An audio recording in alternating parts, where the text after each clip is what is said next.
How's it going, everyone? It is I, Anime Outlet, and this is What If Deku Had the Byakugan, the movie. I hope you guys do enjoy this movie. Sit back, relax, and enjoy. I thank you all for watching, and now, let's begin. Izuku would be born with the same blank eyes as his mother, completely white and just blank of all life, as it was the exact same eyes that his mother had. The doctor would look at Izuku before looking back at Inko. While I'm no quirk doctor, it does appear that your son Izuku here, that's what you named him, right? Correct, Inko would follow. It appears he has the same quirk as you. I'm not sure if the eyes is what your quirk is, but it just appears so. Inko would nod her head, smiling, and once her and Izuku were released from the hospital, she would end up taking him back to the Hyuga clan residence, as it was a secret residence hidden in the deep, lush forest.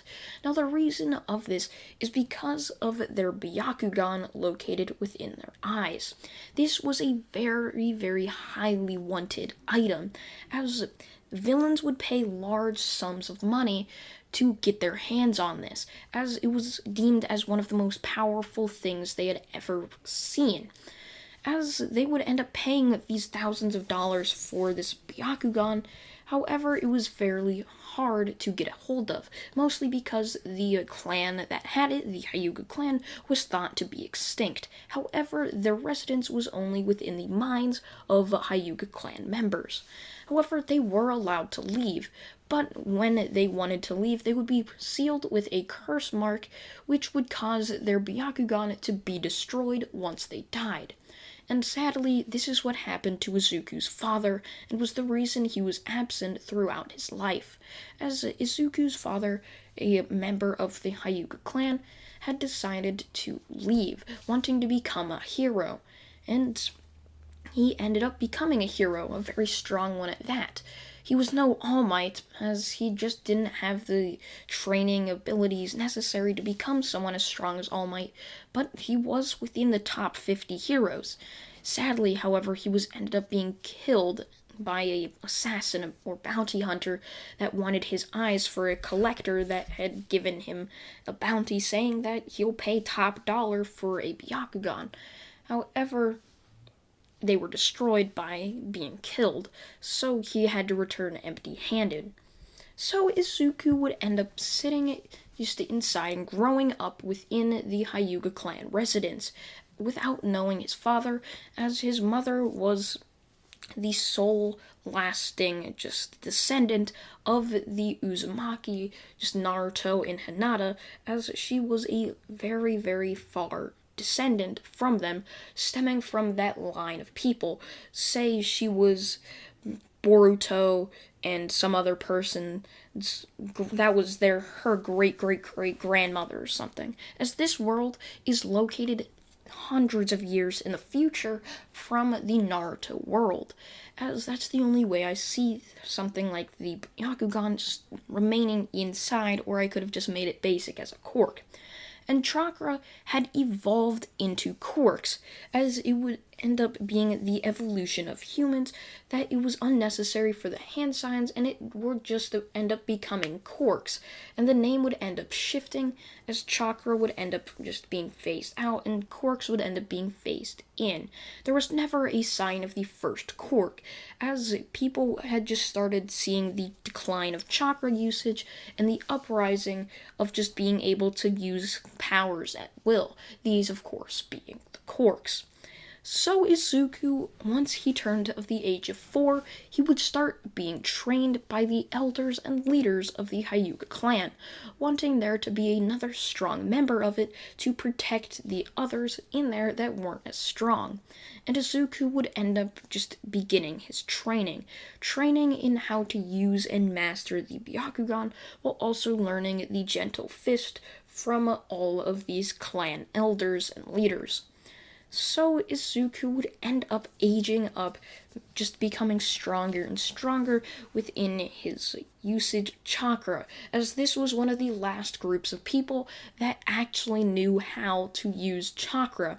This, of course, being one of the other, of course, users of chakra being the Uchiha clan, which, because of Sasuke, had managed to continue on and would end up growing and spreading.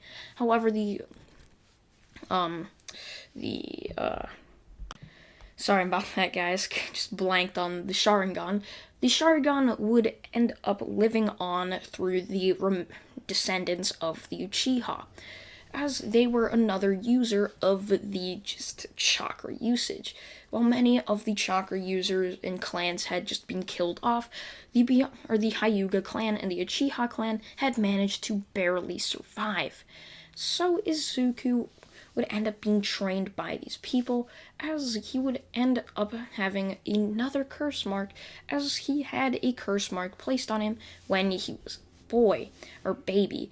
Just at the very young age, Izuku would end up having a seal placed onto him, relieving it from his mother, as she had to deal with the Nine-Tails Fox, as because he is one of the descendants of the Naruto family, the Nine-Tails Fox would end up being passed down, being sealed within each of the descendants as each of them came and went. So when Izuku has a child, he can choose whether to keep the Nine-Tails Fox until he's old, or to pass it down to his child at a very young and early age. So Izuku would end up having a curse seal on him, which was the Nine-Tails Fox being located inside of him. And the Nine-Tails Fox would end up just liking being with the Uzumaki descendants, as he learned to just deal with Naruto, and so he would end up just agreeing to stick with the Uzumakis for generations upon generations.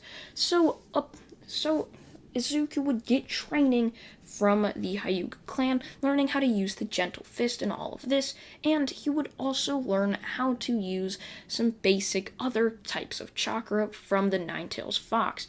However, I don't want to say the name of the Nine-Tails Fox, because the last time I said it, or the last time I did a what if on this, I believe What If Deku had the Nine-Tails Fox, which it was the actual name, Ku something. I know the name, but a ton of people, I still get comments to this day about people saying I mispronounced it.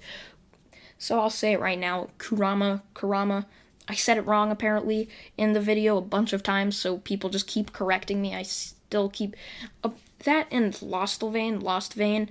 People keep correcting me on that too, and What If Deku had the 7 deadly sins. I don't know why people keep correcting me, but sure. So I'm not going to say the name, just referring to it as the Nine-Tails Fox. If you guys want to give me a proper pronunciation, just tell me in the comments section, because I don't want to upset any of you because I mispronounced the word.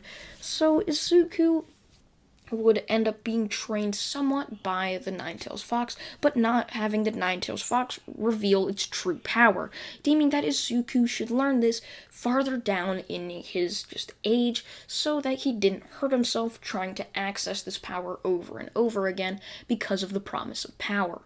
So Izuku would end up turning the age of 15, as he would end up starting high school. However, he had 10 months before the exams for him to try and get into the UA high school.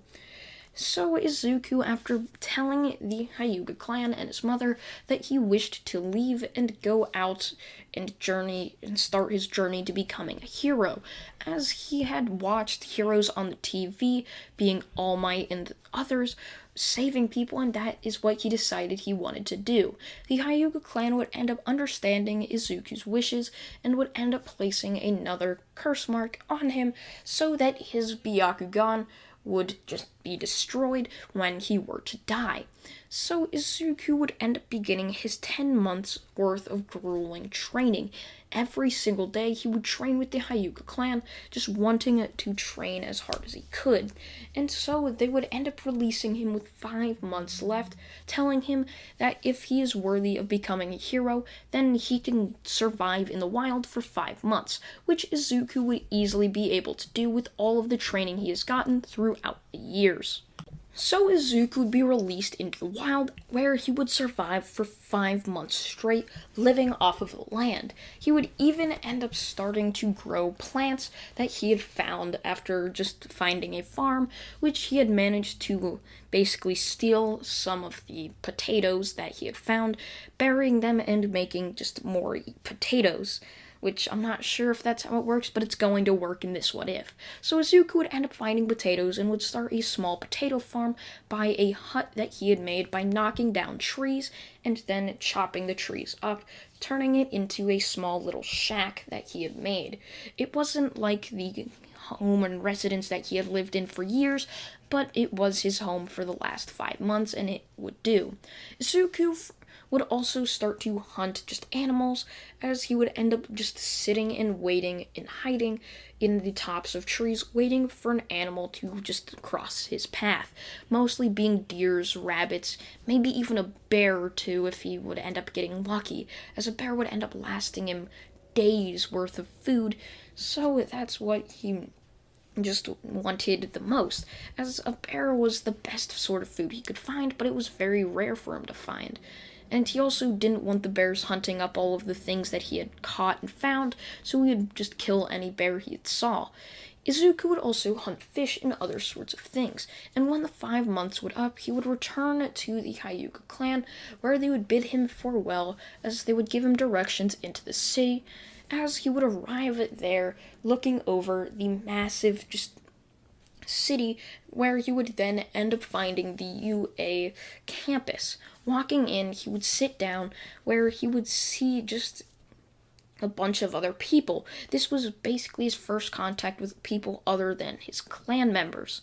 So sitting down, Izuku would end up just watching as a hero named Present Mike would step out onto just this stage sort of thing before speaking.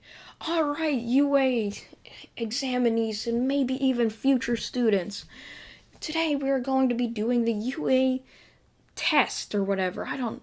It doesn't matter. We're doing an exam today to see if you all will make it into UA. Now, the first test we are going to be doing is the just written exam portion of it. And then if you are not doing the hero test, you all then can leave out the doors, and I will explain the hero test once you all leave. As President Mike would hand out all the slips to the written exam, Izuku would take it and easily pass, having been studying and just all of that sort of thing by his clan for years. Half of his day would be devoted to training, and the other half devoted to studying. A perfect balance of just training and studying, so that Izuku would become very smart and also very strong. Izuku would end up walking out of there scratching, as he had just been told what the hero exam was and where to go if their name started with A through this and then M through. So A through N and then M through that. I'm not sure if N goes before M. I haven't recited the alphabet in I don't know how long.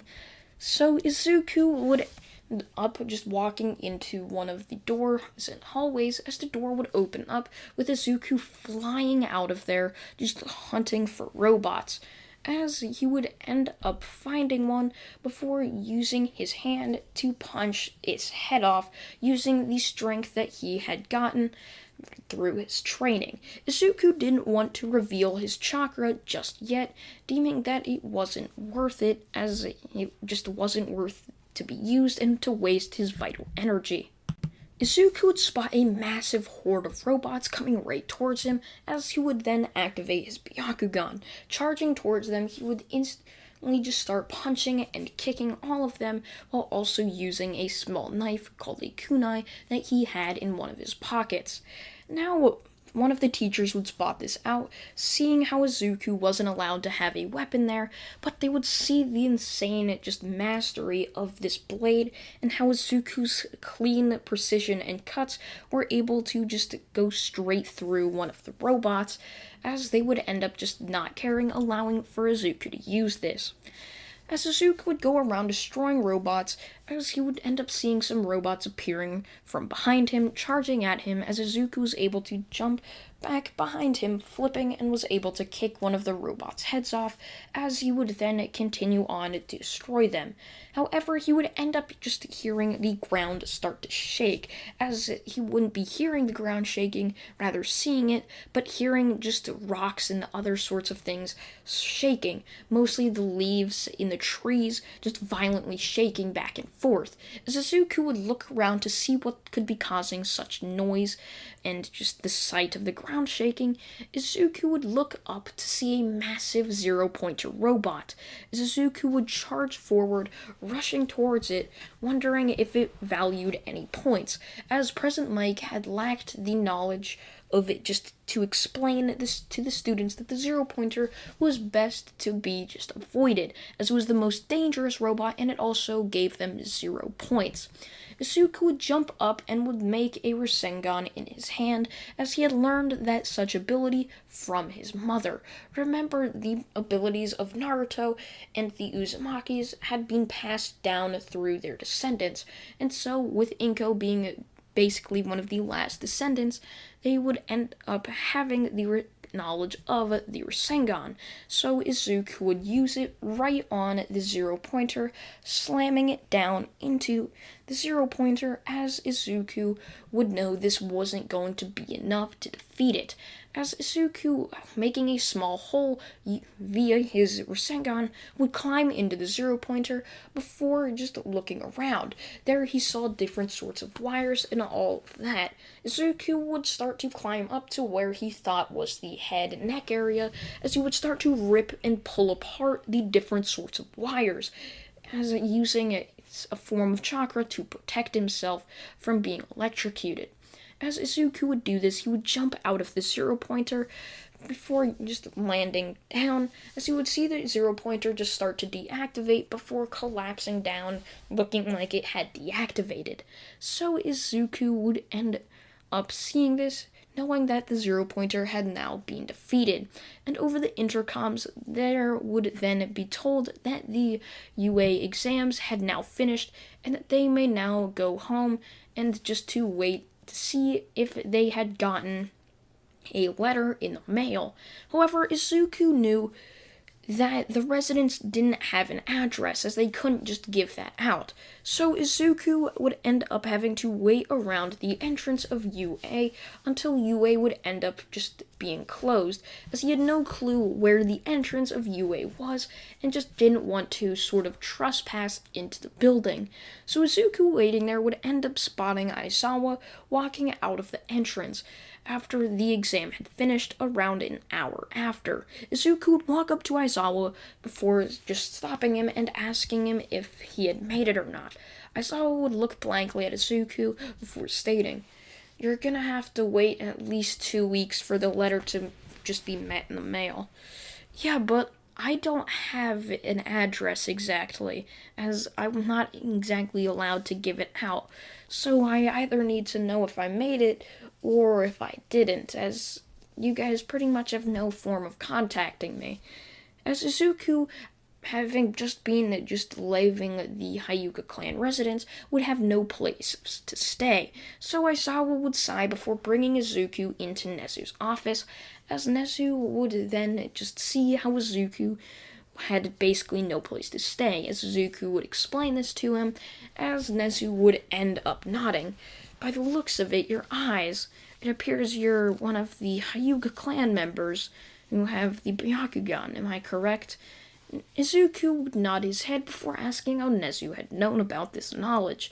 Nezu would end up saying that he's read about it in many different books, and he knows how coveted the eyes are. And so Nezu would end up walking to Cementos' office.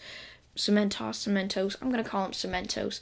I'm pronouncing things weird, as some of you guys just say I'm pronouncing many things wrong, and I most likely do. So Izuku would end up seeing Nezu just walk into this office before he would come out, saying that just within a couple of days, the UA dorms would end up being completed, as he just asked the teacher to build the dorms so that students can live on campus, which would also protect them from any villain attacks that may happen. Izuku would nod his head, being happy that he'll probably have a place to stay after this, as Nezu would then look towards Aizawa. Well, Izuku, I can already tell you made it into Class 1A, which just happens to be Aizawa's classroom. So, with that knowledge, why don't you stay with Aizawa, since he is going to be your teacher after all? Maybe you can get to know him quite a bit earlier than many of your other students. Zuko would nod his head as Aizawa would then sigh, having to deal with another burden after just having received a cat in the mail. Well, not exactly in the mail, having found it on the street during hero work, and he now had to deal with that, and now some random kid that he has never met before. Izuku and Aizawa would end up walking into the UA building quite early, as Aizawa had to get there very early to prepare for the first day of school. Izuku decided to follow along just so that Aizawa could show him around and where Class 1A and everything else was. So Aizawa would give him a small tour of the entire school before leading him up to the Class 1A classroom, where we'd open the door and show Izuku the empty class. So, Izuku, you can go ahead and choose from any of the seats around there. I'll be back in around 2 hours, Aizawa would say, looking down at his watch. For the class to begin, I'll be back by 2 hours, like I just said. Choose whatever seat, and I guess you can take a nap since you had to get up quite early. As Aizawa would shut the door behind Izuku before walking off to do other teacher things he had to do to prepare. Izuku had to stay with Aizawa for the entire 2 weeks, as the dorms had taken quite a bit longer to do. As Cementos, the cement hero had to build many of the dorm rooms and didn't want some people to move in, like Izuku, while the others weren't finished. So it also took quite a while for the interior details to be finished as well. So Izuku would end up just sitting in the class waiting for people to just start coming in. And around an hour and 30 minutes after Izuku had walked in, kids would end up start coming into the classroom, the first of which being Ida, as you would open the door to see Izuku sitting there, just not really paying attention to anything, looking out the window at all of the birds that were flying around. Ida would look in shock at Izuku. Wow, it appears someone has gotten here before me. That's quite rare. My name's Tenya Ida. Yours? Izuku would look up before saying that his name was... Oh, my name's Izuku Hyuga, as Izuku would reach his hand out to shake his hand. Shaking Ida's hand, Izuku would then think for a moment before correcting himself. Oh, sorry, my name is Hyuga, I believe. I'm quite sleepy right now. I can't really pronounce my last name. I had to wake up quite early as I had to live with one of the teachers for a while since the dorms weren't created just yet. As Ida would look at Izuku, questioning him with his eyes, while Nezu, the principal, has tasked one of their heroes to create the dorms, which you probably could have saw around the UA campus, probably, just all the construction and everything. Yeah, apparently he started building dorms because of me. He also said it was a good idea to limit interaction with the outside because of villains that could get in, possibly. I don't know, you'd probably have to ask the teacher about that. By the time Izuku was done talking with Ida, more kids had started to flood into the classroom, and after 30 minutes, Aizawa would finally stroll into the classroom, looking on to see the packed class sitting before him. Well, it appears you all have quieted down quite quickly. I'm impressed. Aizawa would walk up to the chalkboard behind him as he would grab the piece of chalk before writing. Now, as you can see behind me, my name is Mr. Aizawa. Some of you might know me as Eraserhead, but that really doesn't matter right now. Please head down to the locker rooms, and inside your locker you will find your PE uniform custom-sized for you, just like the size of your UA uniforms you're wearing right now. So head down there, and there should be a piece of paper with keys attached to it, with just the lockers labeled by name and all of that. You guys have around 10 minutes to figure that out and get changed. I suggest you hurry, or you'll be doing laps around the school campus. as Aizawa would then walk out, as the class would then get up and would start to rush down to the locker rooms. Many of them had not yet figured out where the locker rooms were, while Izuku, who had gotten a tour, knew the exact shortcut to take from Class 1A to the locker rooms. Getting there before anyone else, he would then walk in, see his name, as it was quite far up, as it went by last name, and H wasn't the farthest back, but it surely wasn't the front either. He just looked in the middle, and there it was, Izuku, and then his last name. I'm not quite sure if it's Hyuga or Hyuga. I just watched a pronunciation video on it, and it said Hyuga, so I'm going to be referring it to Hyuga right now, but if I'm wrong, just tell me down in the comments. It's Hyuga or Hyuga. Pronunciation is quite a strange thing. So Izuku would end up grabbing the key to his locker before opening it, as it would then reveal his just PE uniform. Putting it on, Izuku would end up walking out with 8 minutes to spare. He would see Ito walk into the locker room. As he would walk past him, he would then walk to see Aizawa walking out of the campus, as Izuku would catch up with him. He had been told that they all have to go to just training site E, as Aizawa had put that up on the board in both of the locker rooms. So Izuku would end up getting there, as Aizawa would then say, "Wow, that's record timing, just like the class quieting down.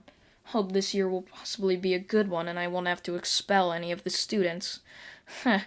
Like that's gonna happen. "So, when do you think your fellow classmates are gonna arrive, Izuku?" Izuku would shake his head, not sure when, as Ito would then arrive later. After that, some kids would end up arriving, while most of them would end up arriving a couple minutes late. Aizawa would smile devilishly before speaking. "Well, it appears you all will have to run laps. I would say maybe 10 or 20. Why don't I flip a coin?" As Aizawa would flip a coin, heads, if it were to land on heads, it would be 10, or tails, 20 laps around the building. And it just happened to reveal it was heads, as many of the students there would give a sigh of relief that it was heads and that they only had to run 10 instead of the double extra being 20. So, seeing that, the students would then look at Aizawa, just wondering if they should start running. Aizawa would nod his head, saying, "You all will have to do that after this.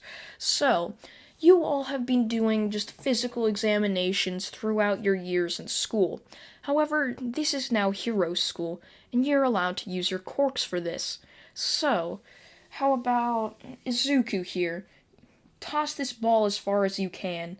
Izuku would catch the ball before looking at it, as he would toss the ball in the air and would then create a ball of wind using his wind style that he had just been able to use. So he would just blow wind right at this ball, sending it flying upwards, projecting it at very high speeds, as it would fly before landing at around 500 meters. It wasn't the strongest of attacks, but it wasn't the smallest either.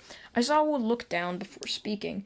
"Izuku, you threw the ball 500 meters. Good job." "Alright, anyone else want to go? I mean, you all will have to go, but who wants to go next?"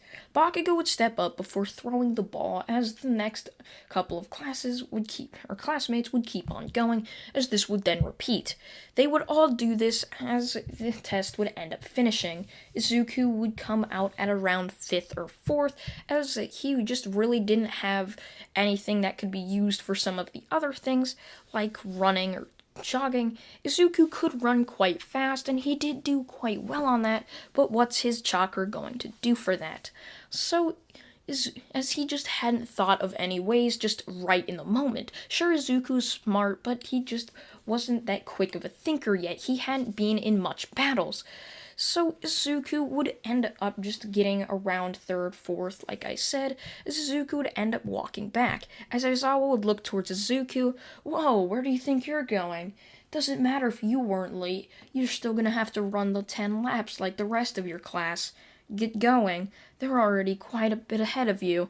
As Izuku would realize he had forgotten about the laps, as he would then turn around and would start to sprint in the direction he saw his class, catching up with them fairly quickly, but would continue on running, using just his chakra to try to keep his stamina quite high. It was quite the hard technique that Izuku had learned how to use, but it managed as Izuku was able to complete most of the laps using this, as Izuku would then finish these laps and would then be told that he can now move into the UA dorms, as they now have a week off after this first week, and then the week or next week they'll be explaining everything and all of that.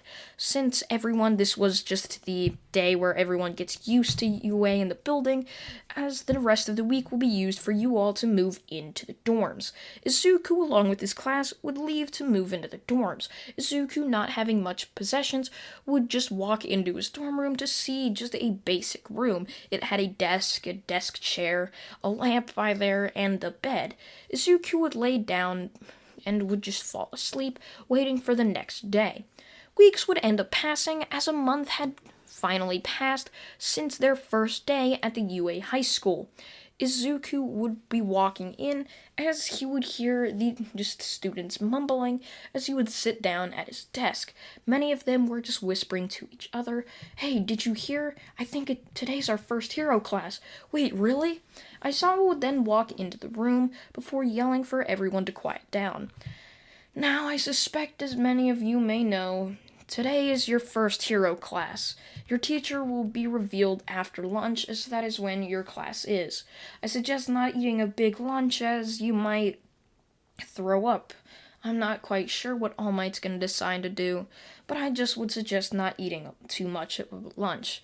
As Aizawa would walk away, as their teachers would then come into their classroom to start teaching them the other subjects. So after lunch, they would all walk into the room. Many of them were complaining about how their stomach was hurting and all of that. However, Izuku was just fine, knowing that you can't battle without a full stomach. I mean, he didn't eat too much, but you can't battle on an empty stomach. It just gives you no energy at all, and it's just a really bad idea. And most of these people that only know how to use their quirk effectively to destroy lifeless beings, they don't know how hard it's going to be to do something that uses so much energy, like fighting or doing something else like a form of training or high intensity. So Izuku, sitting there, would end up hearing stomping from down the hall. Looking towards the door, he would see it slammed open, breaking off from the other half as it was a sliding door. So there he would see All Might standing there as if he was shining. He would just marvel at it. He had wanted to meet All Might since he was a kid, but he didn't let his emotions show, just looking blankly at All Might as the entire class would look towards him, just in shock, before one of them would get up out of their seats pointing, yelling, "Whoa, it's All Might! Isn't he the #1 hero?" And the class would then burst into just talking and all sorts of things, as All Might would laugh before walking up to the board. Yes, Class 1A, I'm All Might. So, as many of you may have heard from Aizawa or one of your other teachers, today's your first hero class. And you can't become heroes without your hero costumes, right? As All Might would then click a button, as hero costumes would end up coming out of just some random wall, hero suitcases would end up coming out.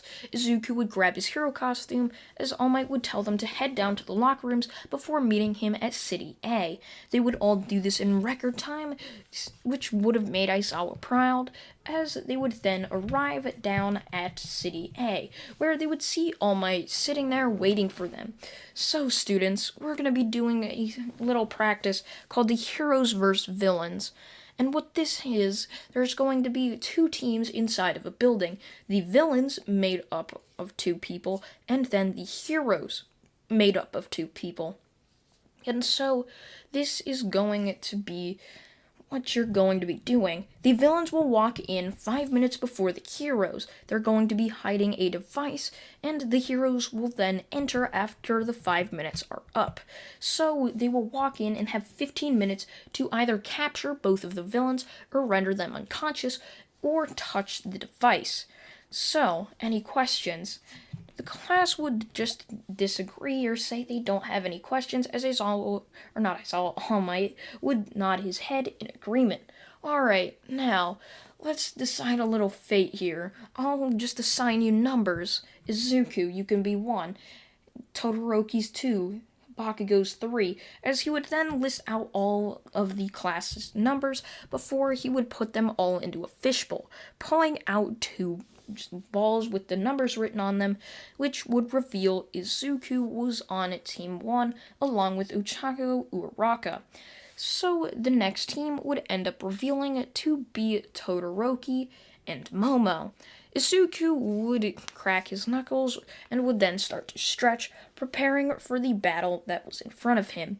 So, the first team, Izuku and Uraraka, you all can be the villains, while Todoroki and Momo here can be the heroes. Izuku would nod his head as he would walk into the building, seeing the device sitting right at the front door. Izuku would pick it up and would then start to walk up to the top floor. There he would place it and would see Uraraka was touching it, as Izuku would feel that it was basically weightless, floating in the air. Izuku would thank her as he would then place it down at the 5th floor, revealing that it was now sitting at the top of the building. Izuku would tell All Might this, as All Might would then tell the heroes, or Todoroki and Momo, that they can now head in a bit early, as Izuku had placed the device quite a bit earlier than he had expected. Todoroki and Momo would end up walking in, where they would end up seeing nothing, as Izuku would then think of a plan. As we cut back to them, Uraraka, I suggest we stick together, but I also don't like the thing about a battle being in here, as if one of them just breaks away from us when we're fighting, they could possibly reach the device. That's not gonna do good, is it? As Uraraka would then nod her head. Yeah, that really wouldn't do too well. As Izuku would then ask her if she can just open that window for him. She would, opening the window, as Izuku would then take the device and would barely fit out of the window. Uraraka would make it weightless again, as Izuku would then place it on the top of the building, on the roof. As All Might would then be told, wait, isn't this cheating by one of the students? It's clearly not in the building. Hold on, I'd like to see where this goes. Plus, it's technically on the building, and I think it's quite the good idea. I'm not going to say you all can't use it, but I just think using it now would kind of be a waste, since most of you would know to check the roof right at the beginning. So, let's see where this plays out. So Izuku would then hop back into the room. After that, Uraraka would yell release, as the device would fall down to the floor, making a thud noise. All of a sudden, the door bashes open to reveal Todoroki standing there along with Momo. As Izuku would look towards him before creating just his hand signs, before just blowing a massive strip of fire going right towards Todoroki. Todoroki would grab Momo before pushing them aside to dodge the attack. Todoroki would hop up and there revealed his eyes. The Sharingan was within them. Izuku would see this before laughing. Well, it appears I'm not the only one who knows how to use chakra here at UA. It appears you're a member of the Uchiha clan. That's quite interesting. As Izuku would then charge Todoroki, getting quite close before using the gentle fist right on to just his chakra points, causing Todoroki to fall down to the ground in pain. What? How? Todoroki would barely be able to mutter out, as Izuku would look towards Momo before doing the same. As still, quirks have these chakra points, but it really isn't the same. As remember, chakra evolved into quirks over time, but people still can use chakra. But the power of chakra evolved into something you are born with, but you can still, of course, learn how to use chakra, meaning you still have the chakra points within you. So Izuku would do this to Momo as well, and would then knock both of them out. as All Might would look down to see that both of them were knocked out, as he would then declare Izuku's team the winner. They would take Momo and just Todoroki back to just the main area, as they would just be told, great job, and anyone notice what they did, as one of the students would raise their hand before speaking. While they used teamwork to hide the bomb, or not the bomb, the device, but it does resemble one, even though it was fake, they used teamwork to hide the device, while they also easily and quickly knocked out both Todoroki and Momo quickly, so they didn't have to deal with a huge battle that could possibly injure them. All Might would nod his head before saying, good job, you two. And now, who should go next? As Aizawa would then walk in, as he would tell All Might that they're gonna have to postpone it, as something has come up and he is needed. All Might would nod his head, as Aizawa would then walk in. Sorry, class, you're gonna have to go to the dorms quickly for today. Something happened to arise. We have to just try to just look for something out on the campus. Don't be alarmed, though. I would just say be on guard. Aizawa would say, and you're telling me someone broke onto the campus, and yet we have no footage of this. Can you explain to me how that can be possible? Calm down, Nezu. Aizawa would respond to Nezu's questioning. You cannot think rationally like this. Sure, it's bad that someone broke in, but we can keep this a secret. There is no signs that they did anything that could possibly harm any of the students or even us. Nezu would nod his head before relaxing back in his chair. Still, we need to find out how they could have evaded the security systems. Well, I have that covered. Well, you know how there's been a ton of reporters around because it was the start of a new year, and since the class or first years were just coming in, they all wanted to see what the next generations of heroes were going to look like. But strangely, the reporters came in flying, and the door was just gone. There was just a pile of dust laying where it was. It's quite strange. Possibly could have been a cork that could make the just door turn into dust, perhaps. Nezu would nod his head as he would then look over at the security department before telling them they need to upgrade security, as there is going to be a field trip in 2 weeks for the first years, and they can't have anything happening to that field trip. As the public already knows about this, there's no hiding it anymore, since they basically caused the break-in, so now the security system's going to be seen as weak. And if another supposed attack happens, that's not going to be looking too good in the paper the next day. So the security department would get just to work making the security a lot better, upgrading the walls and defenses, along with all of the cameras and different sorts of things, so that you couldn't just deactivate it with a single bolt of electricity like a electric cork. So a couple weeks would end up passing as Izuku and his class would end up walking in to school. Today was the day of the big field trip that they were going to go on. As they'd all be sitting in their seats, Aizawa would then walk into the classroom. Alright, class, you know the drill. Go down, either put your hero costumes on or your PE uniforms, I don't care which, and hop on the bus at the loading bay. There we will then take a long drive to the USJ. You all know this, we practiced it yesterday. Get moving, we don't have much time to spare before the bus ends up leaving us here. The class would hurry off to their separate locker rooms, as they would then get changed into their hero costumes. No one decided to wear the PE uniforms, deciding it would look much cooler to be dressed up in their hero costumes, as they're also doing a hero training exercise at this facility. So when they would arrive, they would all hop out of the bus, as Izuku would then activate his Byakugan, sensing that something just wasn't right. He would look through the walls of the USJ, as he would see a portal opening up, revealing tons of villains walking just out of this portal. Izuku would tell 13 to not open that door, as something's wrong. She would look at Izuku, questioning him, as Izuku would then go over and ask her to come with him, as Izuku would then motion for Aizawa to follow him as well. Izuku would then tell them that there's villains inside of there. As Aizawa would question this, however, they would hear the door open. One of the students had gotten curious as to what was inside and couldn't wait for the teachers and Izuku to get back.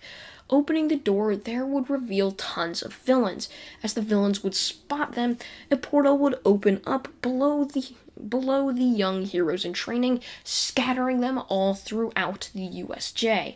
As Aizawa, 13, and Izuku would look on in shock and horror, there the students were falling through a purple portal as they didn't know where they were going to go. As Mineta, who was luckily spared by this, having been at the doorway, who had just opened it, and the purple mist portal-looking guy had just happened to miss him. So Mineta standing there would just look on in shock, as Aizawa 13 and Izuku would look over at him, as he would then rush off into the forest behind the USJ, as he wasn't seen after that. They would wonder what this was the cause of, as they would then walk into the USJ, revealing hundreds of villains standing in the center, staring up, glaring at the heroes at the top of the stairwell. Izuku would look over to the heroes as he would ask them if they should jump down. Aizawa and 13 would tell Izuku to stay there, however Izuku couldn't just do that. He wasn't about to let a good training opportunity get behind him, so Izuku would jump down before either Aizawa or 13 had even thought to do anything. As he would reach the bottom of the stairwell after jumping, as he would then just begin to fight all this crowd of villains. Imagine the just scene with Madara fighting tons of shinobi warriors, just defeating all of them just with ease, as Izuku would easily be able to beat them, as none of them was really at his blind spot that he had at the back rear neck, as none of them was really in the air. Izuku could see their feet behind him, allowing for Izuku to easily know when someone was approaching him from behind, turning around and easily using the gentle fist to crush their hopes of taking down Izuku. Aizawa and 13, not wanting to be left out, would jump down there also to protect Izuku, as they would then start to defeat all of these villains standing in their way. And after a while, the villains would end up being taken down, and there revealed one last one, and the mist guy standing next to him. Well, these people have beaten my army. Well, no matter. Kirogiri, why don't you release that thing the doctor's been working on? I hope it gives us a nice show.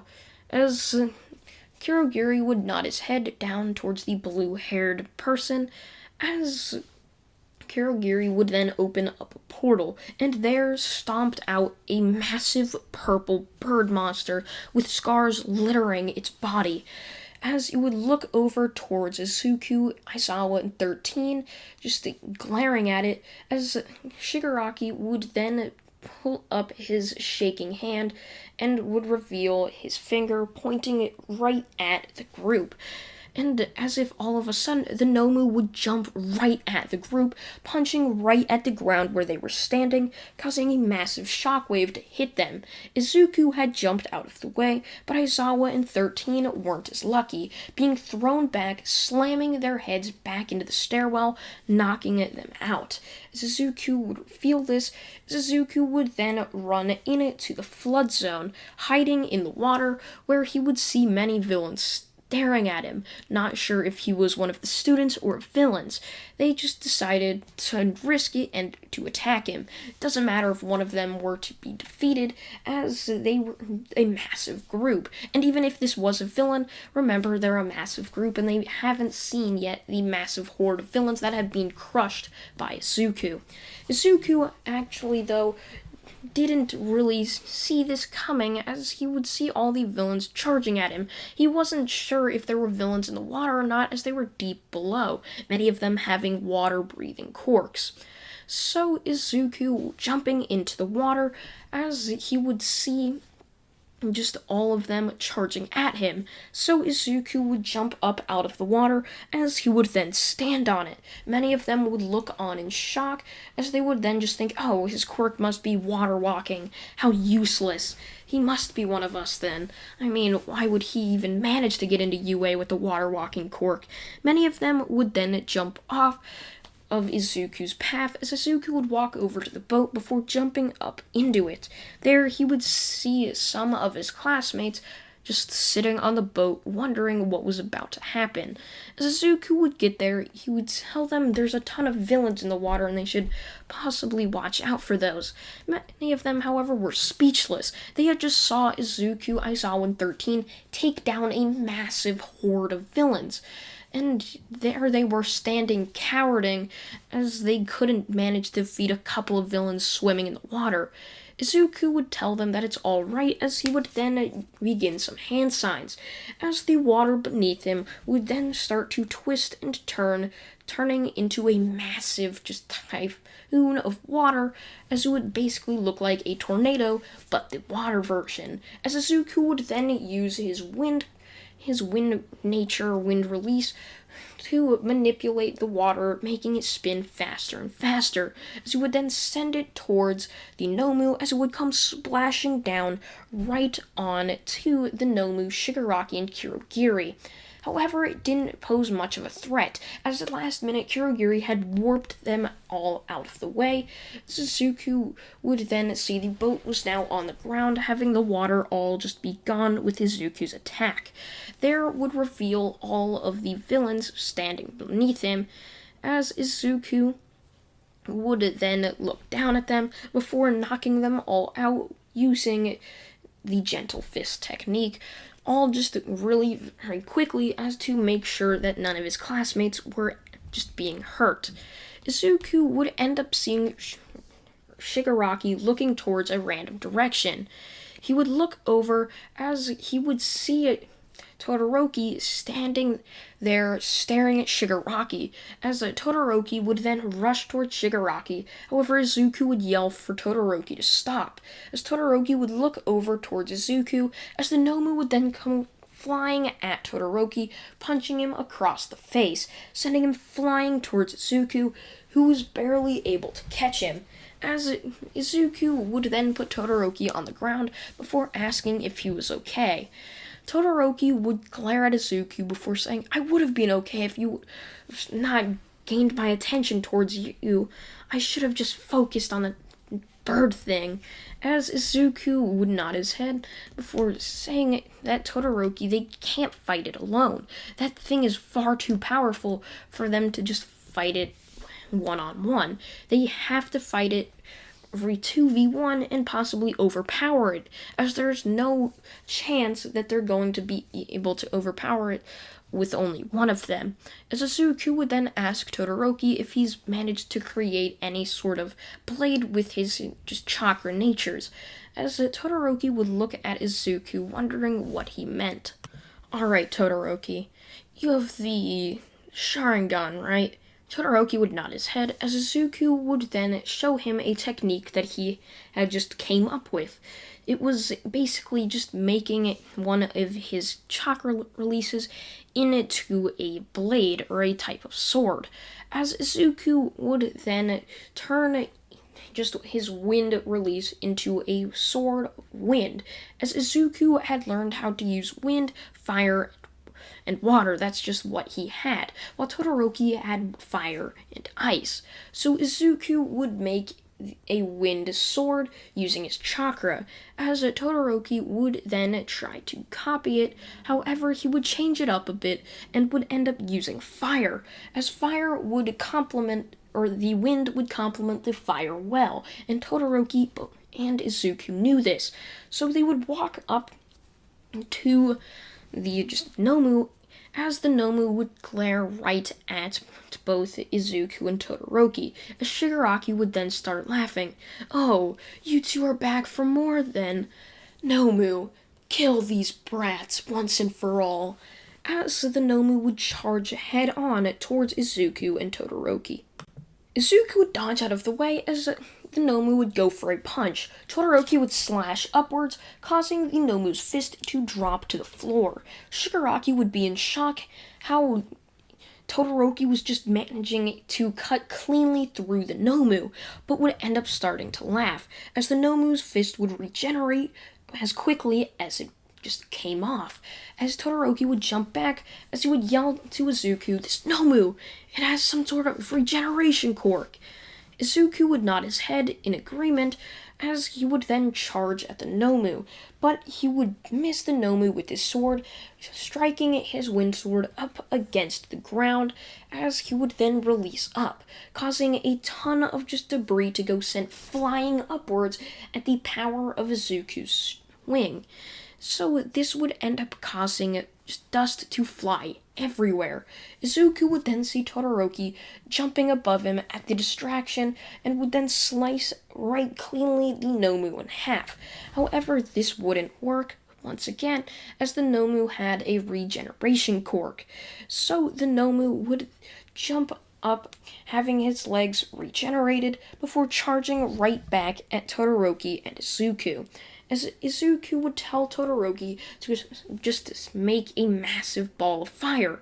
So he would do the fireball jutsu that he had learned from his father, sending it flying towards the Nomu. However, Izuku would intercept it with his wind, causing this fireball to spin rapidly, just making a spinning ball of flaming death, as he would send it flying towards the Nomu, as it would just connect with the Nomu's stomach, as the Nomu would then have a massive gaping hole in its stomach, and all of a sudden Izuku would appear from out of nowhere with a Rasengan right in his hand, as he would slam it down right into the Nomu's brain area, as the Nomu would then screech in pain, as the Rasengan would then go right through the Nomu, creating a circular hole, as what was left of the Nomu's body would then fall down to the ground, as it was completely just dead. It was no longer living, as Izuku would look towards Shigaraki and would end up going for an attack,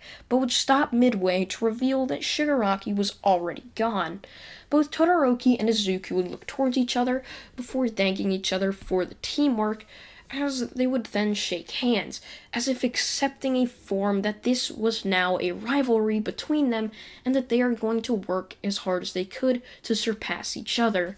Izuku would then go around with Todoroki, stopping as many villains as they could, and would also collect just students from their class, as they were the only ones there, but they were just going around saving their classmates from all of the villains around them, as once they had everyone, they would then just be sitting by the fountain, as finally All Might would end up arriving. The doors had just been locked from the inside, as one of the villains had managed to weld them together, and Izuku and Todoroki used so much of their just power and energy, they couldn't manage to just break it open. They didn't even think about going back to this top of the stairwell. They were just so devoid of energy, they just decided to sit and rest, as the group with them would end up doing the same, as All Might would end up arriving, breaking down the doors, as he had heard villains were attacking, thanks to Mineta, who had miraculously went back to UA and told them that the villains were just attacking the USJ. So there he would end up seeing Aizawa and 13 being tended to by the students, as they were all just standing there wondering what they should do now. Welcome back, class. How's your break? I hope you guys didn't stop your training, as you're gonna need it today. Since today is the UA Sports Festival, I know you all have been looking forward to this for quite some time now. So please go down to the loading bay, where you will then see a bus marked as Class 1A, and just stand in line there waiting for me to arrive there. Once I do arrive, you all can then hop on the bus and we'll begin the journey to the Coliseum, where the festival will be taking place. Aizawa would say this as all of the students would hurriedly get out of their desks, creating a lot of noise before going down to the loading bay, where they would then find the bus that was labeled Class 1A. Aizawa would arrive as they would hop on to the bus, as they would then speed off towards the Coliseum. Once they would arrive, they would all hop out of the bus excited for what was to come inside this massive Coliseum building. They were excited to just be famous online after they won the UA Sports Festival. All of them were thinking up these opportunities and this certain just things that were happening in their head. They were thinking like they were going to win, as it was something that they all wanted to happen. However, there could only be one winner, and everyone there was trying to get such glory. So they would all walk in to the waiting room, as they would then get dressed into the PE uniforms that UA had supplied them. Many of them would start to stretch, as they had been taught to stretch before major things of training or battles. So when they were stretching, they would be called out to the field as the doors would open, revealing blinding lights and a very cheering crowd. As they would walk out, the crowd would erupt into massive cheers from what they had just been doing moments before. Many of the other classes standing around them would start to snicker, wondering why didn't the crowd react when they walked out like that? Those stupid Class 1A people, they get all the attention, not us like 1B or Class 1C people. Many of the classes would end up saying, as they wanted to be just like Class 1A, but many of them weren't good enough or strong enough to be in such a class. However, many of them had heard about the coward and weakling that was in Class 1A, and this, of course, being Mineta, and many of them saw his spot in the class to be a weak point, and so they had heard that if they perform well enough, they could possibly get into that class. So they all just started glaring at Mineta, wanting his spot in the classroom. So Izuku would be still stretching, getting prepared for the fight, as Midnight would walk up onto a podium that was situated in the center of the Coliseum. Good morning, everyone! How are y'all doing? Today is the start of the UA Sports Festival. So, let's begin with the first event, which just happens to be a race. The contestants here will travel outside of the Coliseum, where they will then see a straight line.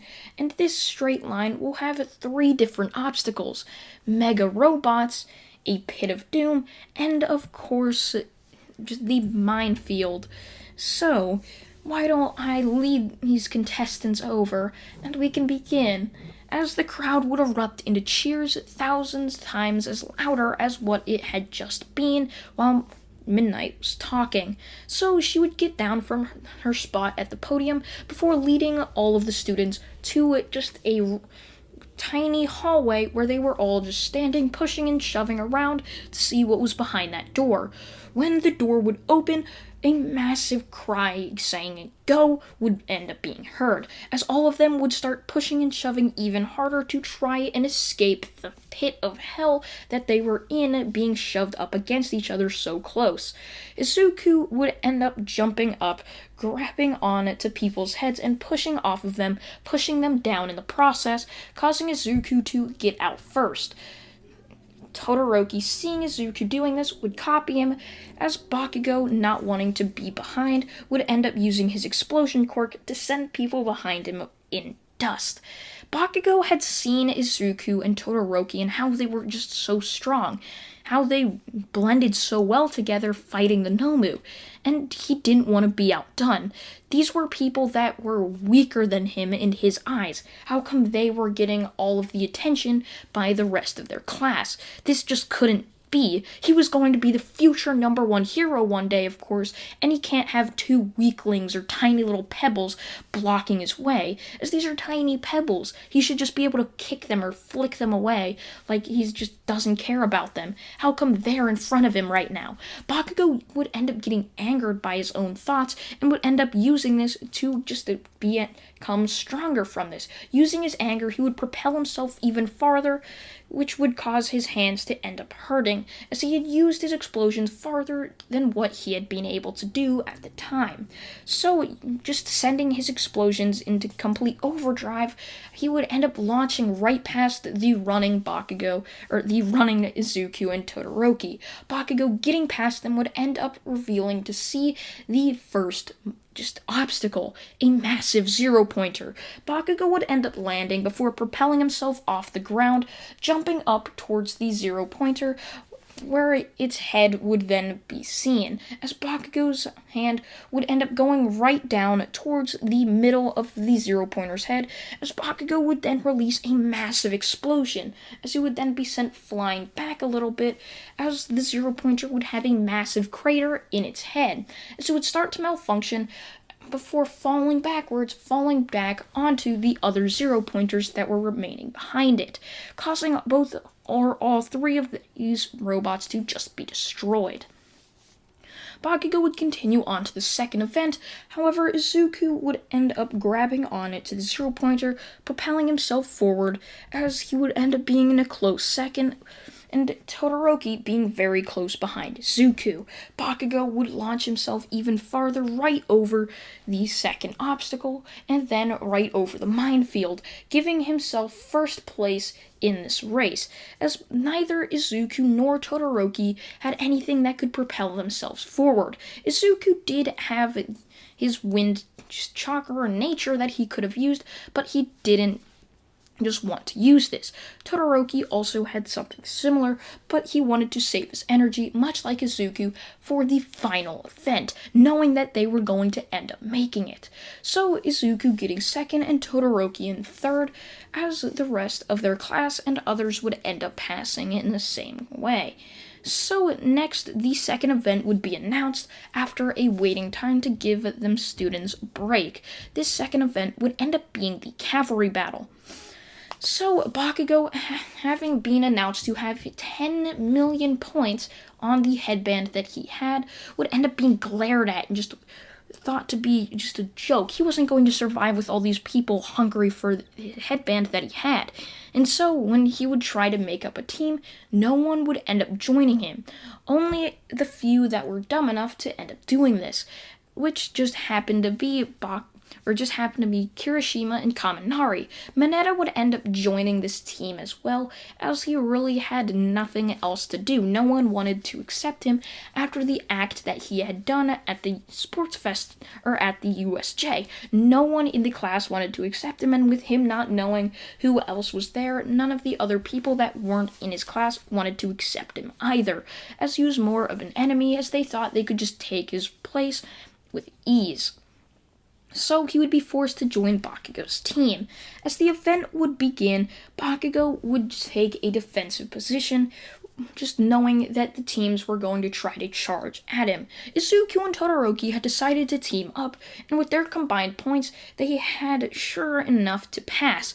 However, they wanted to make sure others that were just as strong as them would possibly fail. So they wouldn't go after Bakugo. They would target teams that were right behind them in points, and would end up seeing them going after Bakugo's team even though they didn't have to. So, using them as a distraction, as they were distracted going towards Bakugo, they would sneakily grab the back of their headband before yanking, causing the people on top to fall backwards a little bit, and the headband to loosen as it would come undone. Many of them were not the greatest skilled of people that could tie knots. So with them just easily yanking and it would come off, they would look back and see that their headband was gone, and Todoroki, Izuku, and their team was running off with it, as many of them were just in complete shock by this, but they were too concentrated on getting Bakugo, as they just decided, well, if I'm going to get the 10 million point headband, it's best just to disregard it, as they're just a small distraction.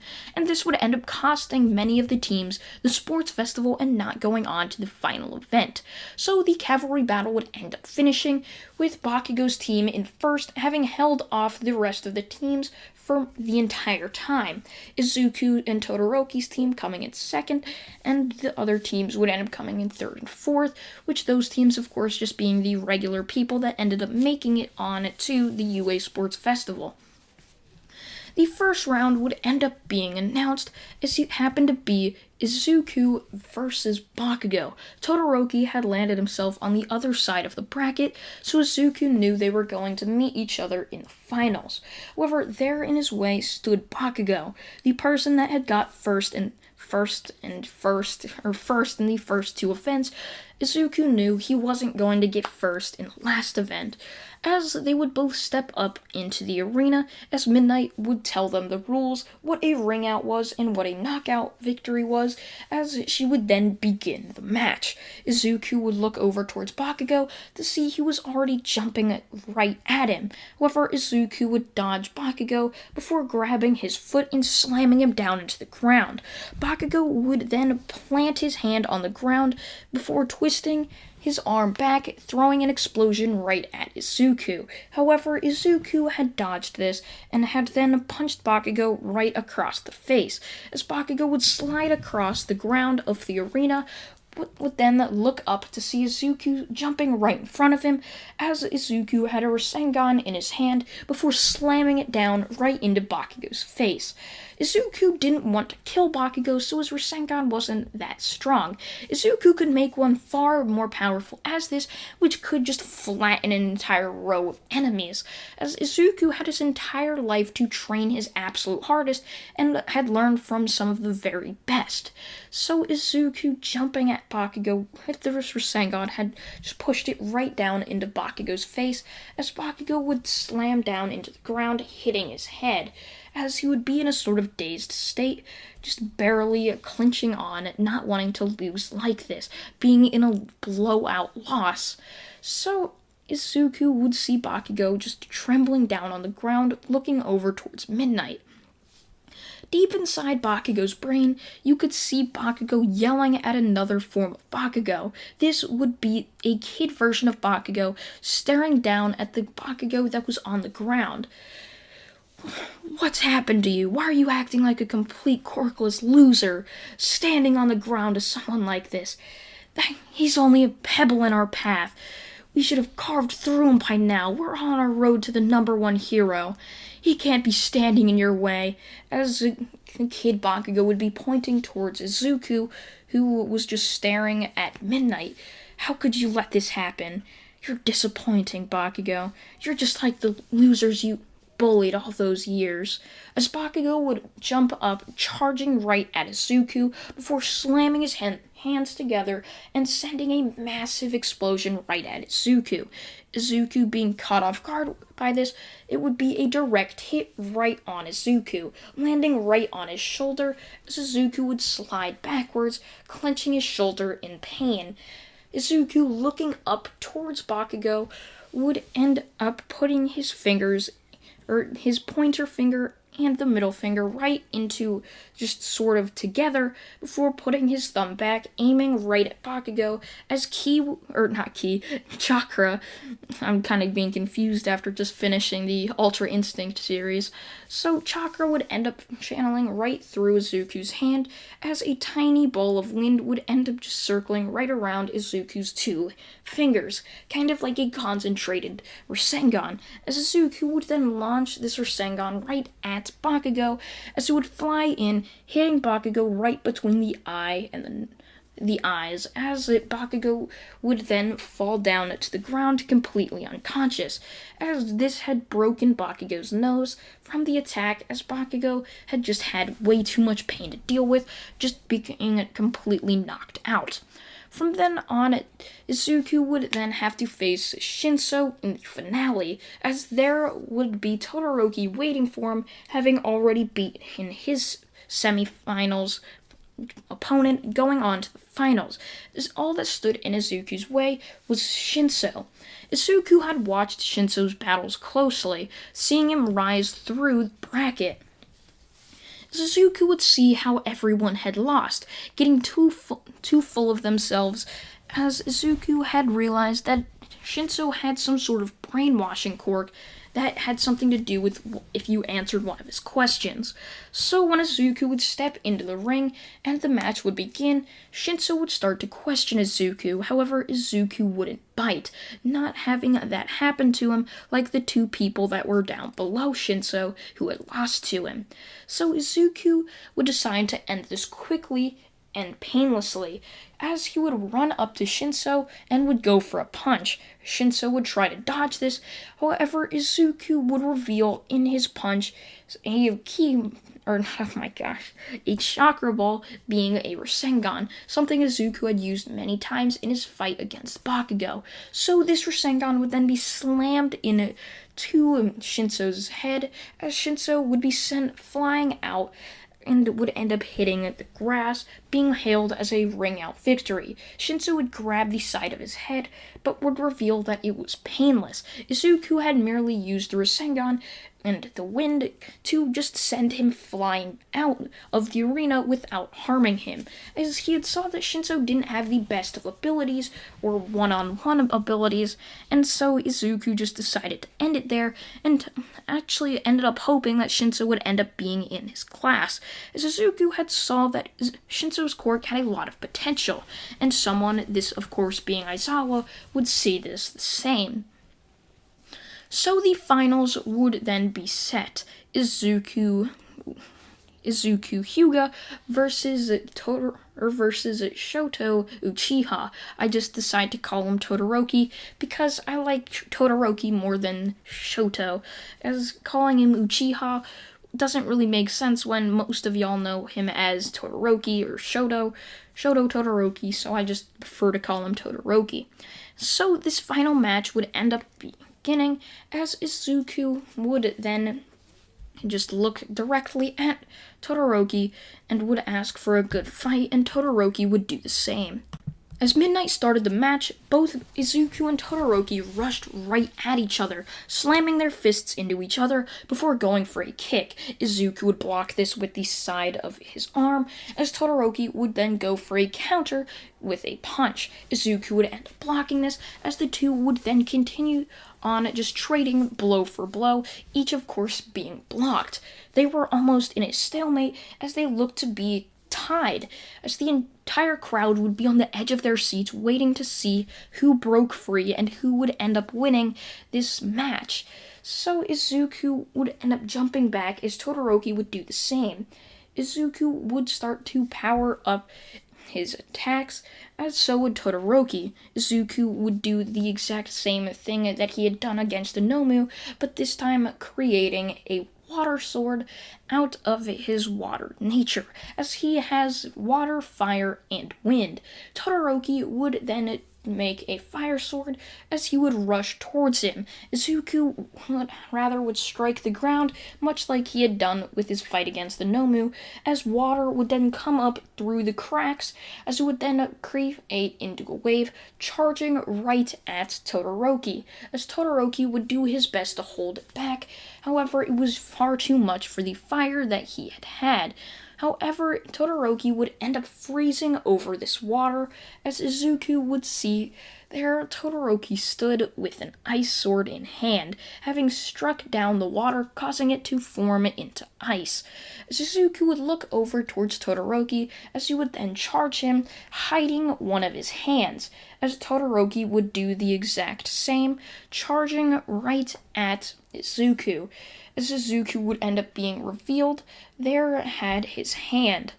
It had a Rasengan in it, while Todoroki's happened to have a Chidori in it, as their hands would meet, causing for it to connect together, as it would then cause an explosion, sending both of them flying backwards, as Todoroki would go a tad bit farther and would just happen to be a ring out, while Izuku was barely hanging on to the edge of the arena, as Izuku would be hailed the victor, as the entire crowd would then erupt into cheering.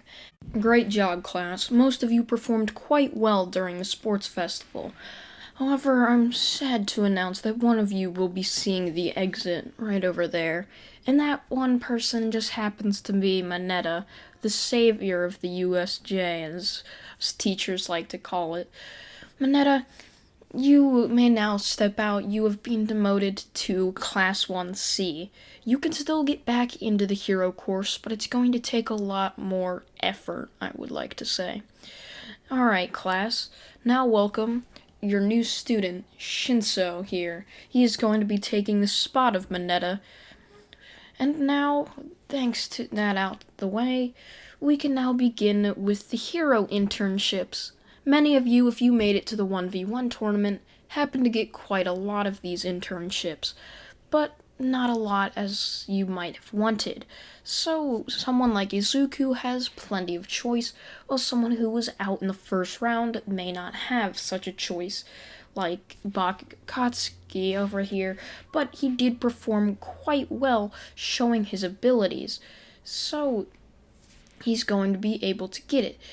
Mostly because he didn't really get out in the first round. He got out in the semifinals, showing his extreme power. That's why he has the third most just internship requests, while Shinso doesn't have as many, not showing how much of his strength that he has, being gotten out just so quickly in the second round. So, class, come up and grab the papers that have all the internships written down and the heroes, or the biggest heroes associated with that group, which you will most likely, as a request by the heroes, be training under them. So I suggest you pick wisely. Izuku would scroll down the massive amounts of paper as he would end up seeing a name that stuck out to him. Endeavor, otherwise known as Shoto Uchiha's father. So Izuku decided to mark this down as he wanted to go to Endeavor's agency. Now Todoroki would also choose this as they would then decide to basically just go and train under the same just internship for exactly a week, which is how long they would end up lasting. Bakugo, who had heard that they were going to go to Endeavor's agency, had chosen an agency quite close by, just so if anything happened, he could be right up in the mix of all of them, not wanting to be left behind, as he called it. So, once all of that was said and done, Aizawa would hand them their hero suitcases before giving them the door, saying that they now will have a week to find their way to the hero agency, which the instructions have been given to them, and yeah, that's basically it. You'll come back to class on Monday of next week. Goodbye, class. As the class would then leave, Izuku and Todoroki would then walk out of the door. Todoroki, who has been to his father's agency many times, would lead them to just the city, going onto a train before going to his father's agency. When they would arrive, Todoroki would be standing there as his father would see him and would congratulate Todoroki on his second place and Izuku on his first place, as the tournament was held on a Monday, and so it had just ended. They went back to the class and then returned back to his agency. So when they were there, Endeavor would just start giving them some ground rules before he would then hand both of them just temporary hero licenses to use their quote-unquote quirks, as the winners have always gotten the top two people have always gotten temporary hero license so that they could go out and fight crime using their quirks, especially if they had gotten separated from their hero of their choosing. So Endeavor would then tell them that they are going to be doing some intense training that they probably have been used to, especially he knew Todoroki has been used to it, having trained him his entire life. So as the week would pass, they would be training harder and harder as the days would end up passing, mostly just 1v1ing each other, and Izuku and Todoroki would end up teaming up against Endeavor, who was a extremely powerful higher chakra user. Having the Sharingan himself, he was one of the strongest chakra users there was still alive, as Izuku would see how powerful Endeavor was, as he would then ask Endeavor if he had ever heard of the Hyuga clan. Endeavor would nod his head, but he would then question it. I thought they were wiped out years ago. But I guess not, seeing as you do have the Byakugan right standing in front of me. So maybe the clan lingers on. Izuku would nod his head as Endeavor would finally decide to take them out for a little hero hunting on the last day of their internship. Their hero could also decide if they wanted to bring their internship into Saturday or Sunday, which Endeavor had yet to decide, having he would decide it at the end of Friday, wondering if his students, as he would like to call it, needed more training. Endeavor is a lot nicer in this series, as he isn't the cold, hungry person person trying to beat All Might as he is, as Endeavor actually is stronger than All Might in this. Well, somewhat. Both of them have tied in many 1v1s, but All Might has actually come out the victor in a singular 1v1. Both of them are kind of rivals, sort of like Izuku versus Todoroki. So with that, they had both 1v1'd many times, sort of as a publicity stunt. And out of all those times, they have pretty much tied, except All Might has ended up beating him one time, as he would go back and forth, basically tying the roll. All Might would win one, then Endeavor would end up winning one, then All Might, then Endeavor. It would go back and forth, and currently All Might is one above. But All Might also saves a lot more lives than Endeavor, having his ability to jump around at extreme speeds using his quirk, basically putting All Might a step above Endeavor as the number one hero. However, Endeavor doesn't let this get to the best of him, knowing that a number is just a number. So when they would end up going out, Izuku and Todoroki would be stretching, wondering if they were going to get any fighting in. However, all of a sudden, a Nomu would jump down off of a building top, slamming its fists into the ground, causing a massive smoke cloud to erupt into the air. Izuku would look on to see that him and Todoroki had been separated from Endeavor, as there was now a bunch more Nomus jumping down out of nowhere. Endeavor would end up calling in for backup, as heroes would then start to swarm in. Izuku and Todoroki would try to fight one of the Nomus, however, would end up just being chased outside of the battle zone by one of the stronger Nomus, who had then disappeared into one of the alleyways. Izuku and Todoroki, now finding themselves lost in a massive city, had nowhere to go. However, they could see smoke lingering in the distance, where they would try to follow this, looking into the alleyways for anything that they could find, as over the news over the past couple of days, they had found out that Stain had become quite active within the city. While looking in the alleyways, Izuku had spotted something that just didn't look right. Running into the alleyway, he would see the hero native standing there with blood dripping down his face.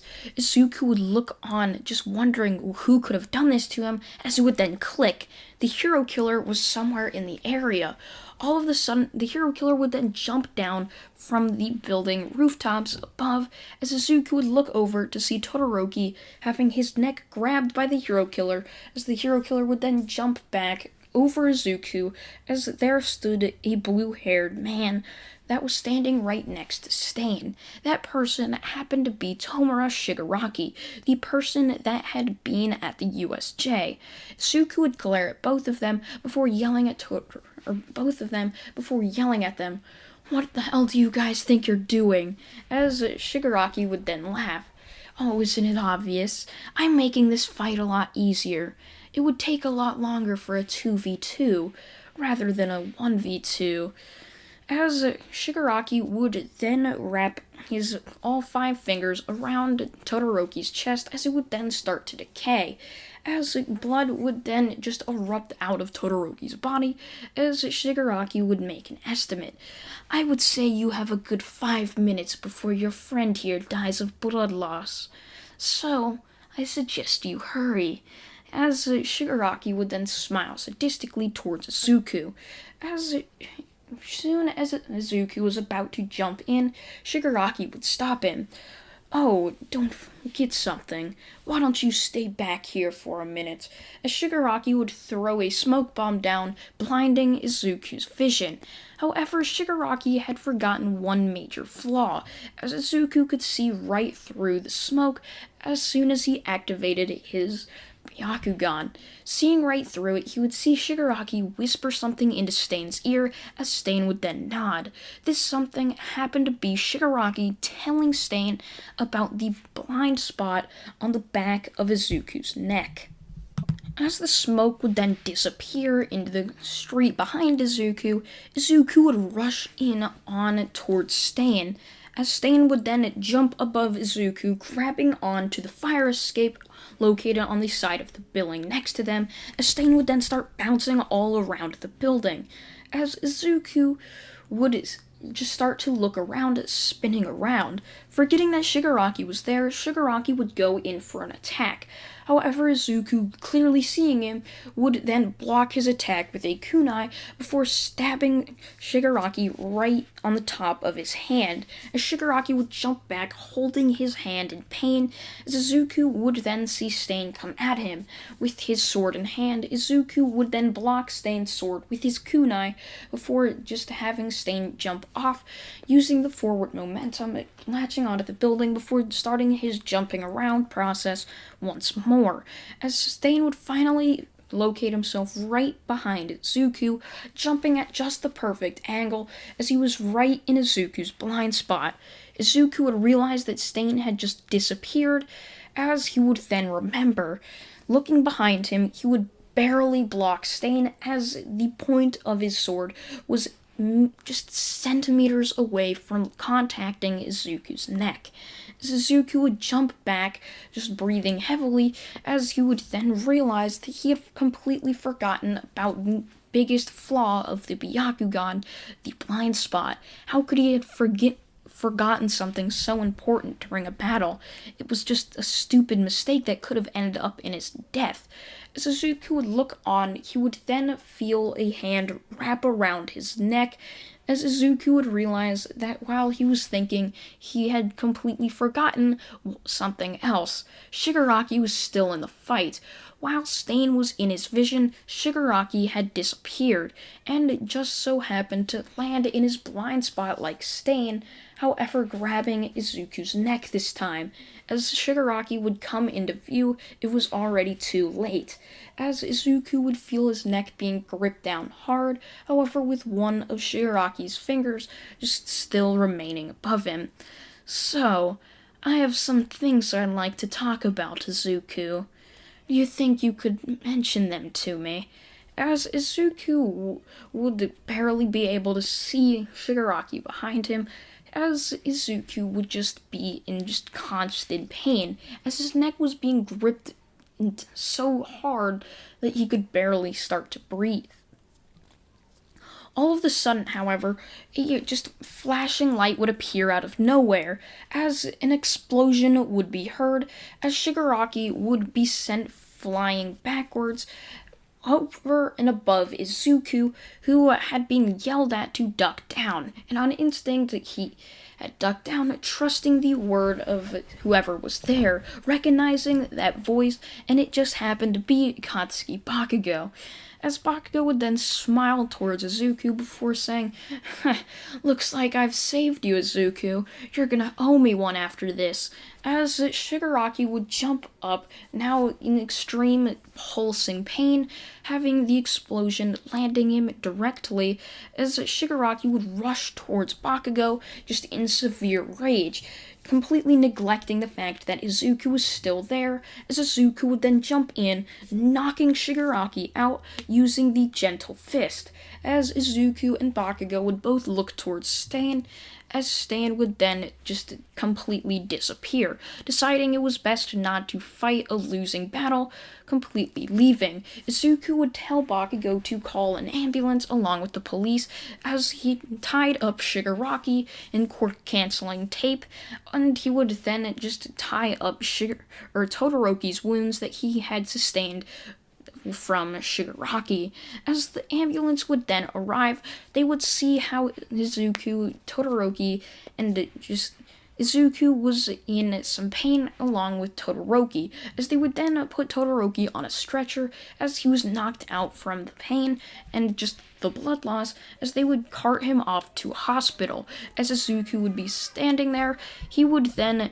Sorry about that, guys. The police would then go up to Izuku before questioning him on about what happened. Izuku would just tell what he had saw, along with Bakugo saying what he had saw, as Shigaraki would then be put in an armored police truck and would then be shipped off to a prison for more and further questioning.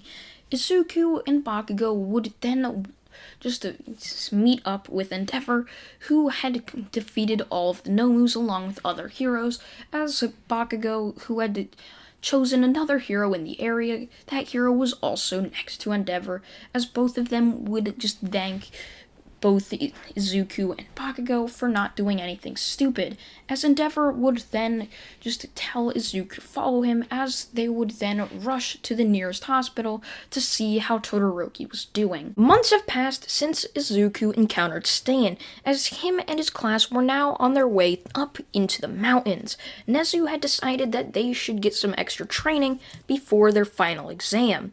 Once they would arrive at the training camp, they would all hop out of the bus, as they would be then met by a group of 4 heroes, as they would immediately get them to work. The entire class would be forced to train hours upon hours, just going full out in the hopes of trying to get stronger, as they all heard how much harder this final exam was than the entrance exam and the midway exams.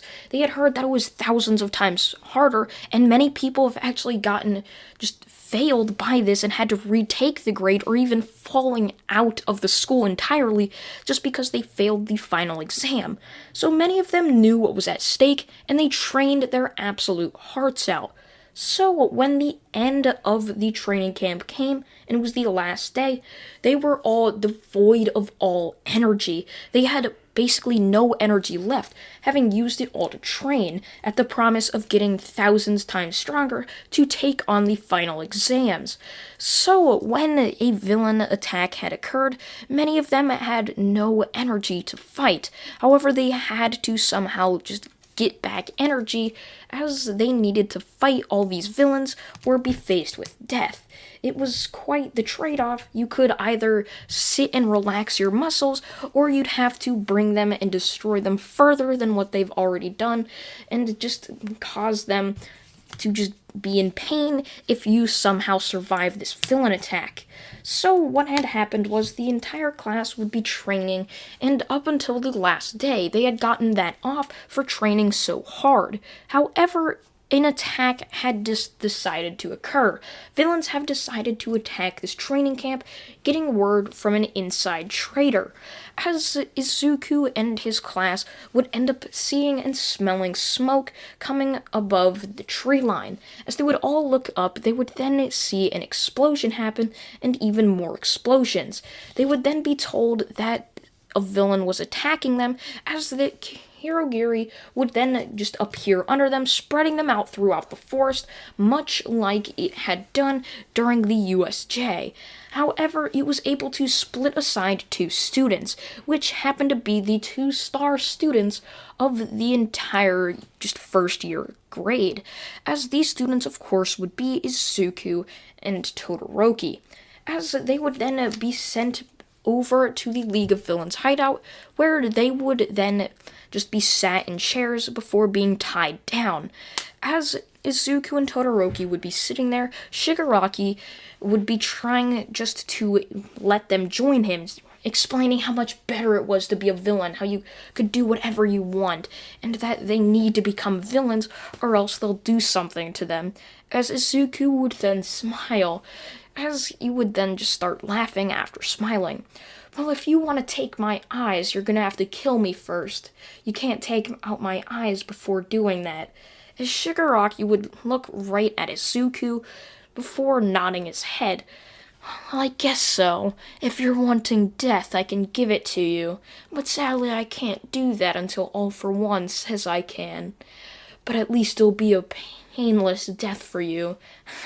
Yeah, right. You're gonna be sitting through hours of torture for what you've done during the USJ. Izuku would just smile towards Shigaraki, knowing that even if he were to die, his eyes and the Hyuga clan's just secrets about the Byakugan would be protected, as the seal remaining on his back was still intact. It had no way of being destroyed unless Izuku had came back to the clan and just wished for a death that wouldn't destroy his eyes, so that he could have somewhat of a funeral there. So Izuku would be sitting there as his entire class up in the mountains would be just being destroyed by all of these villains, as Koda, who was up in the mountains, would end up being killed by the villain Muscular. Many of these students, without the help of Todoroki and Izuku would end up getting injured further. However, they were very lucky from not being killed, as these villains were ordered to just get 2 students, and they were immediately gotten, so they basically just decided to have some fun. Some of them were captured as a result, while some of them, most of them rather, ended up getting away. Todoroki would be sitting there, as Izuku would then start to laugh even further. "You really think that the heroes aren't gonna come and save us? Even then, you're still gonna have to kill me, and I know you'll be locked up in jail before then. So it's only a matter of time." Shigaraki would slap Izuku for speaking out, and that his annoying voice was hurting his head. As a week would end up passing, and we see the heroes, along with just the Momo, would be sitting in a conference room. "So you're telling me you've had a tracking device?" "Yes, but it's been a week and they haven't gone to their final destination, as they've been moving for quite a while. However, I think they've gone to it, as in the past 2 hours it hasn't moved at all." All Might would look at the tracking device, as he would then tell Netsu to look up the location. And there the location was. It was a warehouse just on the outskirts of a massive city. All Might would nod before telling some of the heroes that they better go do this now and get it over with, as he would tell Nezu to evacuate the city and call for backup to head to those coordinates, as All Might would then start to jump off into that direction. Shigaraki would be seeing on the news how an evacuation notice had been issued, as he would then smile before raising up his hands. "Ah, yes. The villain overlord is finally going to arrive. All for One's gonna save the day for us villains, killing All Might. The final battle's about to start."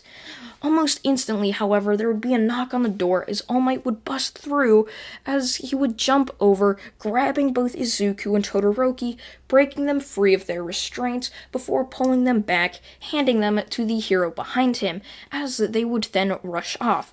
The wood hero standing next to him, I don't really want to pronounce the name because I pronounced it wrong in my past what ifs, so I'm just not going to say it, had spread out his cord, using it to capture many of the villains. However, a grayish goopy portal would end up opening up, and there stood All for One right before All Might. "Congratulations, All Might. You managed to find my league's hideout. But it's a shame you're not going to be able to see them behind bars."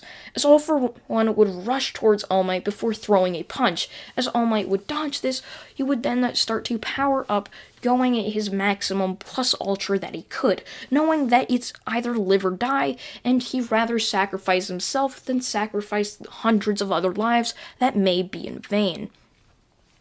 So the final battle between All Might and All for One would then end up beginning. All Might launching himself towards All for One would easily All for One dodging this, as All Might would continue on just his crusade to trying to beat All for One. However, it was in complete vain. He was never going to be able to land a hit on All for One, who had recently got in a just dodging quirk that allowed him to dodge almost anything. So All Might was basically just doing this all for nothing, as the entirety of the world watching this from a news helicopter hovering above the fight would just be in shock. It looked like their number one hero, their star hero, their savior, was losing a battle. They've never seen something like this, and many of the civilians watching at home were starting to wonder, was All Might going to lose? Are the villains really going to win? And all of a sudden, All Might would then be hit right in his weak spot, as All for One would start to power up, launching All Might back into a building behind, sending the building toppling down, as All Might would barely be able to climb out of the rubble that was on top of him. All Might would barely look on towards All for One, as his gaze would end up blinking in and out, going from black to being able to see in and out in and out. He was as if he was about to lose consciousness, and All Might knew if he did, he was most likely going to die, as he would start to fight to remain just alive, just sitting there, as Izuku would rush towards All For One before going for a punch. All For One would easily dodge this, as he would then start to laugh. "Foolish boy, haven't you saw what your number one hero tried to do? He couldn't even hit me. Why do you think you could?" Izuku would look on towards All For One before jumping right back at him, deciding not to give All For One just the ability to hear his voice. Izuku rushing towards All For One, however, Izuku would peel off right in the last moment, as All For One not seeing Todoroki from behind him, as he would feel a cut go right through the bottom half of his body. There, Todoroki stood with his fire sword in hand, slicing right through All For One's body, falling down to the ground. All For One's main weakness was that he could never get a healing quirk, which was at the cost of getting so many other powerful quirks, and the dodging quirk could only go so far to what he could see, and with Todoroki out of his vision, he was easily able to slash right through the bottom half of All For One, as Izuku would look on towards All For One, as he would then ask All For One a question. Why? Why would you do this? Is it because the quirk let you into villainy? You could have went to UA or did something that could have gotten out of this hellhole the villain world is. Why did you choose to stay in it, become the overlord of it, to become the king of the villains? All For One would choose not to talk, much like Izuku had during their small fight, as All For One would then look up back at Izuku before telling him just to put him out of his misery. He was feeling immense pain, having his lower body just completely cut in half, as his organs had decided to somehow remain intact.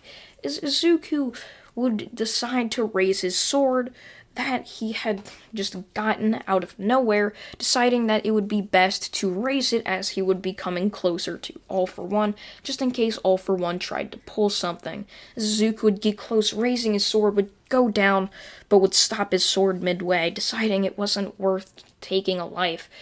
Even though All For One took many lives, he has no right to take someone else's life, as he would then see authorities or police rush over to All For One, handcuffing him before putting him in the back of an ambulance, as they would then rush off to a hospital. Months later, Izuku would have passed his final exam, All Might would have retired, and All For One would be in a maximum security prison, being tied down. Even though he had no legs, they didn't know what other quirks he had, as he remained silent, and he would only speak to Izuku, Todoroki, and even All Might.